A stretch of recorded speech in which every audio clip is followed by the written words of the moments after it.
Ce samedi 15 juin 2024, France 2 diffusait le dernier numéro de la saison de Quelle époque, qui sera sans surprise de retour en septembre pour une 4e année. Pour cette dernière, Philippe Caverivière n'a pas pu s'empêcher de se payer sa patronne Léa Salamé, qu'il n'a pas ménagé dans son ultime chronique Le Fil Paul. Condamné depuis plusieurs semaines à esquiver toutes les vannes sur le couple que Léa Salamé forme à la ville avec l'homme politique Raphaël Glucksmann. En raison de la campagne que ce dernier menait pour les européennes, Philippe Caverivière a profité de la fin des élections pour mettre mal à l'aise la journaliste. En effet, celle qui ne va pas vraiment se reposer cet été et qui sera de retour avec Laurent Luyat dans une déclinaison de Quelle époque, dédiée aux Jeux Olympiques et baptisée pour l'occasion Quel jeu, était priée de ne pas parler de politique depuis plusieurs mois, et était même mise sur la touche de la matinale de France Inter, afin d'éviter tout conflit d'intérêts. Mais les européennes finissent, et alors que son compagnon a réalisé un très bon score pour le Parti socialiste, Philippe Caverivière a enfin pu railler le couple que Léa Salamé forme à la ville avec cet homme politique et philosophe, avec beaucoup d'humour. Jean Lassalle, Francis Lalanne ou un panda. Face à Danny Boone, Laurence Arnay et Bérénice Bejo tous trois hilars, Philippe Caverivière a enchaîné les sorties déroutantes, qui ont déstabilisé Léa Salamé. Si elle assume parfaitement l'histoire d'amour qu'elle partage avec Raphaël Glucksmann depuis 2015.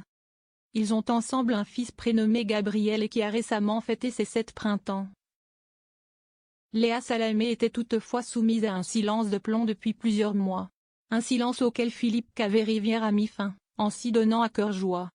Pendant sa chronique, Philippe Caverivière s'est amusé à faire deviner aux invités et aux téléspectateurs l'homme politique duquel Léa Salamé partage le quotidien. L'humoriste, qui officie aussi sur RTL, l'a dans un premier temps imaginé en couple avec Jean Lassalle, tête de liste du mouvement Résistons.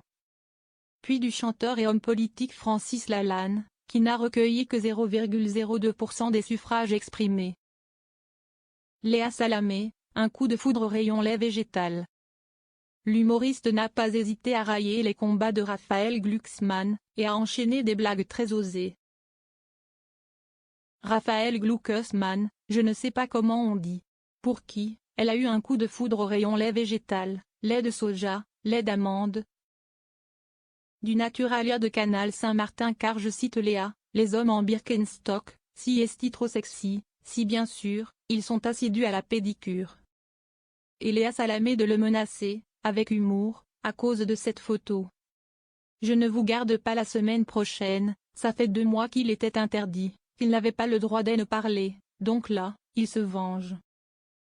Selon Pure Média, cet ultime numéro de la saison de Quelle époque a réalisé un très bon score d'audience en réunissant 1,22 million de téléspectateurs pour près de 20% du public. Léa Salamé surclassait largement son mentor Laurent Ruquier, qui animait la seconde partie de soirée de Masked Singer devant seulement 803 000 fidèles, 9,7%.